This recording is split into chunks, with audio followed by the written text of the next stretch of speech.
Thank you Jesus, धन्यवाद प्रभु यीशु मसीह।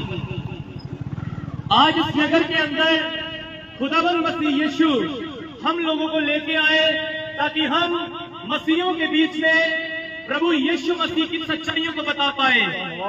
मैं आज इस नगर के सारे लोगों को इनविटेशन देना चाहता हूं कि आप आए अपने घरों से बाहर और सुने जो आपसे प्रभु यीशु मसीह बोलना चाहते हैं। आज खुदावंद मसीह यीशु आपसे कुछ कहना चाहते हैं, आपसे कुछ बात करना चाहते हैं, क्योंकि मुझे जिसने यहाँ पर भेजा है वो मसीह यीशु है।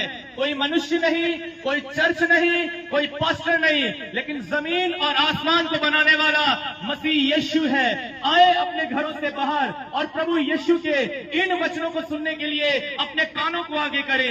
मैं सबसे पहले आपको बताना चाहता हूं कि बाइबल के अंदर एक नबी था, एक प्रॉफिट था, जिसे यूहन्ना बपतिस्मा दाता कहा जाता है। और यीशु मसीह ने कहा कि यूहन्ना बपतिस्मा दाता से बड़ा भविष्यवक्ता कोई नहीं है। और यूहन्ना बपतिस्मा दाता ने वहां पर खड़ के प्रचार किया कि मन फिराओ क्योंकि स्वर्ग का राज्य निकट आ गया है। यदि यूहन्ना बपतिस्मा दाता आज इस दुनिया में वापस आ जाए तो वो जंगलों में जाके प्रचार नहीं करेगा कि मन फिराओ। वह चर्च के दरवाजों के ऊपर खड़ा हो जाएगा और कहेगा कि तुम मन फिराओ क्योंकि स्वर्ग का राज्य निकट आया है। मैं आप सबों से कहना चाहता हूं, यूहन्ना बपतिस्मा दाता जो प्रचारक था, उसने प्रचार किया कि मन फिराओ। उसने फरीसियों को देखा, उसने सदूकियों को देखा और उसने कहा कि पश्चाताप करो।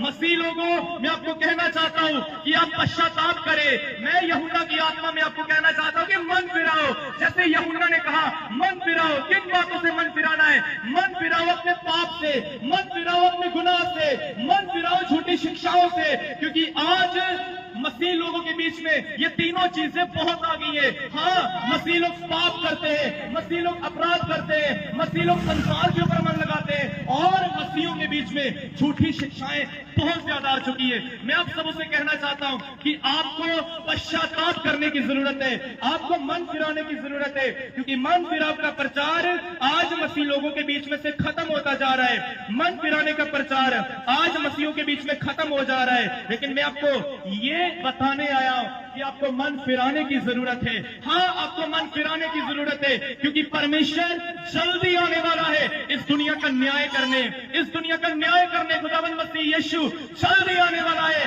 कहीं आप भी उसके न्याय के नीचे ना आ जाए। खुदा आपको वार्न कर रहा है मेरे द्वारा कि आपको जरूरत है पश्चाताप करने की, क्योंकि उसका न्याय आने वाला है। आज लोगों को डर नहीं है खुदा का, आज लोगों को खौफ नहीं है खुदा का, वो बिंदास पाप करते जा रहे हैं। संसार में मसीह लोग रीति रिवाज मना रहे, संसार में मसीह लोग गुनाह कर रहे और संसार में मसीहों ने अपने ही दिन बना लिए। लेकिन बाइबल कहती है सब कुछ गलत है, ये सब कुछ गलत है। आपको जरूरत है जैसा बाइबल कहती है वैसा करने की, नहीं तो खुदा का न्याय आने वाला है।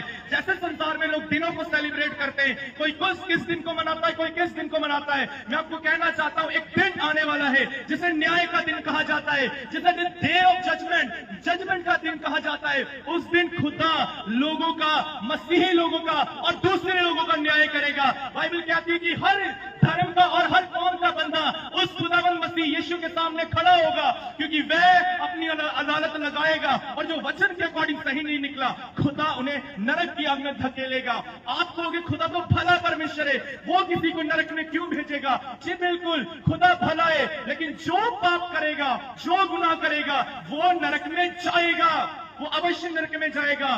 क्योंकि खुदा अपने कानून का पक्का है, खुदा अपने कानून का पक्का है। वो किसी को नरक में नहीं भेजना चाहता। नरक उसने शैतान और उसके दूतों के लिए बनाया है, लेकिन जो शैतान और उसके दूतों को फॉलो करेगा या शैतानों वाले काम करेगा, वो 100% नरक में जाएगा। मैं आपका यहाँ पर मनोरंजन करने नहीं आया, क्योंकि मुझको प्रभु यीशु ने कहा कि जा और मेरा प्रचार कर, जो सच्चाई का प्रचार है। आज प्रॉब्लम यह है कि हम अपने पाप के ऊपर ध्यान नहीं दे रहे। बाइबल के अंदर एक ऐसा बंदा था जिसे शिमोन जादूगर कहा जाता था। वचन कहता उसने फिलिप्पुस को जब देखा तो उसने ये देखा कि ये परमेश्वर का दास है जो खुदा के नाम से प्रचार कर रहा है। उसने उसका प्रचार सुन के पश्चाताप किया, उसने तौबा की और उसने बपतिस्मा लिया। अपनी जिंदगी को उसने खुदावंद मसीह यीशु के हाथों में सौंपा। लेकिन मैंने पाया कि शिमोन जब परमेश्वर के दासों के साथ रहने लग पड़ा, उसने देखा कि खुदावंद के दास लोगों के ऊपर हाथ रखते हैं और वह पवित्र आत्मा पाते हैं। और उसने कहा कि ये पैसा लो और मुझे भी ये दान दो कि जिस किसी के ऊपर मैं हाथ रखूं वह पवित्र आत्मा पाए। बेशक जो शिमोन जादूगर था उसने बपतिस्मा ले लिया, लेकिन जिंदगी उसकी परिवर्तन नहीं हुई। आज हम लोग फंसे हैं बस अपनी शिक्षाओं के अंदर। आज हम लोग फंसे हैं कि हमें ये नहीं करना, हमें ये नहीं करना, ये शिक्षा वो शिक्षा, लेकिन हमें अपने गुनाह की ओर कोई ध्यान नहीं है। हाँ, इस एरिया के अंदर आकर मैं ये साफ कहना चाहता हूं कि इस एरिया के लोग भी और बहुत सारे लोग ऐसे हैं जो शिक्षाओं में फंसे हैं, ये सही शिक्षा, ये झूठी शिक्षा, लेकिन गुनाह की ओर किसी का ध्यान नहीं है, पाप की ओर किसी का ध्यान नहीं है। मैं चाहे बपतिस्मा कैसे भी लूं, लेकिन अगर मैंने गुनाह बंद नहीं किया तो मैं नरक में जाऊंगा, चाहे यहां पर खड़े होकर मैं ही क्यों ना प्रचार कर रहा हूं। यीशु उस दिन ये नहीं देखेगा तूने क्या किया, तूने क्या प्रचार किया, तूने क्या प्रचार नहीं किया। वो देखेगा क्या तूने मेरे अनुसार अपनी जिंदगी को व्यतीत किया। यदि हमने अपनी जिंदगी को पाप में व्यतीत किया तो मैं आप सबसे कहना चाहता हूं, खुदा किसी को नहीं देखेगा, चाहे वो पास्टर है, चाहे वो प्रॉफिट है, चाहे वो कोई भी है, सबकी लाइन लगाई जाएगी, खुदा सबको नरक की आग में डालेगा। अब सुनिए, अगर आप बचना चाहते हैं नरक की आग से, उसका एक सलूशन है। उसका सलूशन ये है, सबसे पहले मैं आपको कहना चाहता हूं कि खुदा ने सबसे प्यार किया है, प्रभु यीशु ने सबसे प्यार किया है। चाहे वो कोई मसीह में आने के बाद गुनहगार भी बन गया, लेकिन खुदा सबसे प्यार करता है। क्यों प्यार करता है? एक पापी से भी खुदा प्यार करता है। क्यों? क्योंकि खुदा सबको उम्मीद देता है। जब तक हम मरेंगे नहीं, जब तक हम संसार से नहीं जाएंगे, खुदा सबसे प्यार करता रहेगा। लेकिन जिस दिन अनुग्रह का समय खत्म हो गया या हम संसार से चलेंगे, तब खुदा हमारा न्याय करेगा। परमेश्वर के प्रेम को तुच्छ ना जाने, खुदावन की मोहब्बत को तुच्छ ना जाने, वो आज भी आपसे प्यार करता है, क्योंकि प्यार अकेला मसीह यीशु ने आपसे किया और उसका प्यार क्रूस के ऊपर नजर आता है। और ये प्यार ही है कि हम आप लोगों के पास आए और कह रहे कि खुदा आपसे प्यार करता है। बेशक आपने अपनी नौजवानी में गुनाह किया, अपराध किया, कुछ भी किया, खुदा आपसे कहता है मैं तुमसे फिर भी प्यार करता हूं, मैं तुमसे मोहब्बत करता हूं। और खुदा हमको माफ करना चाहता है। कैसे करेगा वो माफ? अपने जीवित लहू के द्वारा। यदि आपका विश्वास उसके पवित्र लहू के द्वारा है तो खुदा आपको माफ करने के लिए तैयार है। हाँ, आपको विश्वास करना पड़ेगा प्रभु यीशु के ऊपर। नदियों के ऊपर नहाने से गुनाह माफ नहीं होते, या और कोई अच्छे कर्म करने से पाप माफ नहीं होते। पाप माफ होते मसीह यीशु के लहू के द्वारा, क्योंकि आप अपने गुनाहों को माफ नहीं कर सकते। जो इंसान अपनी मर्जी से, अपनी ताकत से अपने आप को ठीक नहीं कर सकता, अपने आप को सही नहीं कर सकता, वो पापों की माफी भी नहीं पा सकता। लेकिन पापों की माफी हमको फ्री में मिली प्रभु यीशु के जीवित लहू के द्वारा। आपको विश्वास करना पड़ेगा उसके लहू के ऊपर, आपको यकीन करना पड़ेगा, तो उसके लहू के द्वारा आपके सारे गुनाह धुलेंगे। उसके बाद क्या होगा? आप कहोगे कि मसीह के साथ तो हम नहीं चल पा रहे, उसका भी एक सलूशन है। उसने हम मसीहों को अपने साथ चलाने के लिए पवित्र आत्मा दिया है। पवित्र आत्मा, जिसे आज कई लोग पवित्र आत्मा को गलत वे में लेते हैं। पवित्र आत्मा का मतलब ये नहीं कि जो हम अकेली तालियां बजाते हैं या अन्य भाषा बोलते हैं वो पवित्र आत्मा नहीं है। वो पवित्र आत्मा का एक वरदान है। पवित्र आत्मा एक लिविंग पर्सन है, एक जीवित व्यक्ति है। जैसे मैं आप लोगों के सामने खड़ा और बात कर रहा हूं, ऐसे ही होली स्पिरिट है, ऐसे ही पवित्र आत्मा है। जब वो एक व्यक्ति के अंदर आता है वो उसे कंट्रोल में कर लेता है, और जब पवित्र आत्मा एक व्यक्ति के अंदर आता है वो उसे पवित्र बना देता है। मैं आप सबसे कहना चाहता हूं, आपको कहना पड़ेगा कि पवित्र आत्मा मेरी जिंदगी को बदल, मेरी जिंदगी को चेंज कर, मेरी जिंदगी को तब्दील कर और मुझे अपने प्रिय पुत्र प्रभु यीशु की भाई बनाइए। आपको कहना पड़ेगा अपने मुंह से, आपको प्रार्थना में आकर ये शब्दों को बोलना पड़ेगा, तो प्रभु का आत्मा आपकी लाइफ को चेंज करेगा। ସମସ୍ତଙ୍କୁ ପ୍ରେଜ୍ ଲର୍ଡ। परमेश्वर ଆଜିର ଏହି ପ୍ରଭାତ ସମୟରେ ଆମ ପ୍ରତ୍ୟେକଙ୍କୁ ତାଙ୍କରି ଆତ୍ମା ଦ୍ୱାରା ସାହାଯ୍ୟ କରନ୍ତୁ ଯେ ଆମେ ଯେ ପ୍ରକାର ତାଙ୍କରି ବାକ୍ୟ ଅନୁସାରେ ଚାଲିବା। ପ୍ରିୟ ପ୍ରଭୁଙ୍କର ଲୋକମାନେ, ଦେଖୁଥିବା ପ୍ରତ୍ୟେକ ହିନ୍ଦୁ ଏବଂ ଖ୍ରୀଷ୍ଟିଆନ ଭାଇ ଭଉଣୀମାନଙ୍କୁ ମୁଁ ପୁନର୍ବାର ଆନ୍ତରିକ ନମସ୍କାର ଜଣାଏ। ଏହି ଭିଡ଼ିଓକୁ ଟିକେ ଆହୁରି ଆଗକୁ ଦେଖନ୍ତୁ, ଆଉ ଆପଣ ନିଜେ ନିଜକୁ ପ୍ରଭୁଙ୍କଠାରେ ସମର୍ପିତ କରନ୍ତୁ। ଆଜି ଆପଣମାନେ ନିଜ ଧର୍ମରେ ଥାଇ ଭାବୁଛନ୍ତି ଯେ ମୁଁ ଭଲ କାମ କରିବି, ମୁଁ ଏହା କରିବି, ତାହା କରିବି, ମୁଁ ନିଜ ଇଚ୍ଛା ଅନୁସାରେ ଯୀଶୁଙ୍କ ବିନା ସ୍ୱର୍ଗ ଯିବି ବୋଲି ଭାବୁଛନ୍ତି। ମୁଁ ଆପଣଙ୍କୁ ଗୋଟିଏ ଉଦାହରଣ ଦେବା ପାଇଁ ଚାହିଁବି। ଯଦି ଆପଣଙ୍କର କୌଣସି ରୋଗ ହୁଏ, ତେବେ ନିଜେ ଆପଣ ତାହାକୁ ଠିକ୍ କରିପାରୁନାହାନ୍ତି, ତେବେ ଆପଣଙ୍କ ଜୀବନରେ ଥିବା ସମସ୍ତ ପାପରୁ ଆପଣଙ୍କୁ ଆପଣ ନିଜେ କି ପ୍ରକାର ନିଜକୁ ମୁକ୍ତି ଦେବେ?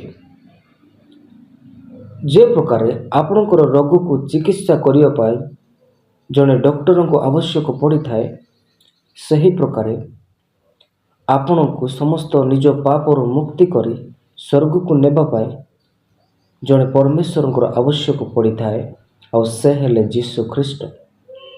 ବାଇବଲରେ ସ୍ପେସିଆଲି ଲେଖାଯାଏ ଯୀଶୁ ଖ୍ରୀଷ୍ଟ ପାପୀମାନଙ୍କୁ ମୁକ୍ତି ଦେବା ପାଇଁ ଏହି ଧରାପୃଷ୍ଠରେ ମନୁଷ୍ୟର ରୂପ ନେଇ ଆସିଲେ। ତେଣୁ ଆପଣ ନିଜେ ବିଚାର କରନ୍ତୁ ଏବଂ ଯୀଶୁଙ୍କ ନିକଟକୁ ଫେରି ଆସନ୍ତୁ ଏବଂ ବାଇବଲକୁ ପଢ଼ନ୍ତୁ। ଦେଖୁଥିବା ପ୍ରତ୍ୟେକ ଖ୍ରୀଷ୍ଟିଆନ ପରିବାର, ଖ୍ରୀଷ୍ଟିଆନ ଭାଇ ଭଉଣୀମାନଙ୍କୁ କହିବା ପାଇଁ ଚାହିଁବି, ଆପଣ ପ୍ରଭୁ ଯୀଶୁଙ୍କ ନିକଟକୁ ଯାଉଛନ୍ତି, ପ୍ରାର୍ଥନା କରୁଛନ୍ତି, ପ୍ରଭୁ ଯୀଶୁ ମୋତେ କ୍ଷମା କର ବୋଲି। ପ୍ରଭୁ ଯୀଶୁଙ୍କ ପାଖକୁ ଆସିଲା ପରେ ମଧ୍ୟ ଆପଣଙ୍କର ଯଦି ସେହି ପୁରାତନ ସ୍ୱଭାବ ଅଛି, ଆଜି ଏହା ସମୟ ଆପଣ ନିଜେ ନିଜକୁ ପରମେଶ୍ୱରଙ୍କ ସମ୍ମୁଖରେ ପଶ୍ଚାତାପ କରନ୍ତୁ। ଆପଣ ପରମେଶ୍ୱରଙ୍କ ଠାରେ ପ୍ରାର୍ଥନା କରନ୍ତୁ ଆଉ କରିଥିବା ସମସ୍ତ ପାପକୁ ଛାଡ଼ି ଆପଣ ବାକ୍ୟ ଅନୁସାରେ ନିଷ୍ପତ୍ତି ନିଅନ୍ତୁ। ଦେଖନ୍ତୁ, ପରମେଶ୍ୱର ଆପଣଙ୍କ ଜୀବନରେ ନୂତନ କରିବେ। ଆଜି ପ୍ରତ୍ୟେକ ଲୋକଙ୍କ ପାଇଁ ପ୍ରଭୁ ଯୀଶୁ ଖ୍ରୀଷ୍ଟ ଆଜି ବି କ୍ରନ୍ଦନ କରନ୍ତି, କାରଣ ସେ ସେମାନଙ୍କ ପାଇଁ ଜୀବନ ଦେଲେ ଯେଉଁମାନଙ୍କ ପାଇଁ ଆଜି କ୍ରନ୍ଦନ କରୁଛନ୍ତି। ପରମେଶ୍ୱର କେବେ ବି ଚାହାନ୍ତି ନାହିଁ ଯେ ତାଙ୍କରି ଲୋକ ବିନାଶ ହୁଅନ୍ତୁ, କିନ୍ତୁ ନିଜେ ଲୋକମାନେ ବିନାଶର ପଥକୁ ବାଛୁଛନ୍ତି। ପରମେଶ୍ୱରଙ୍କର ବାକ୍ୟକୁ ଦେଖୁଛନ୍ତି, ପରମେଶ୍ୱରଙ୍କର ବାକ୍ୟକୁ ଶୁଣୁଛନ୍ତି, ତଥାପି ତାଙ୍କରି କଥାକୁ ଇଗ୍ନୋର କରୁଅଛନ୍ତି।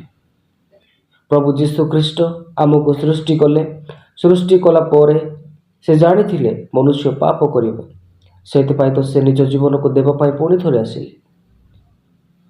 ଆଉ ସମୟ ନାହିଁ ମୋର ପ୍ରିୟମାନେ, ପରମେଶ୍ୱର ଆମମାନଙ୍କୁ ସୃଷ୍ଟି କଲେ, ଦିନେ ଆମେମାନେ ମୃତ୍ୟୁବରଣ କରିବା।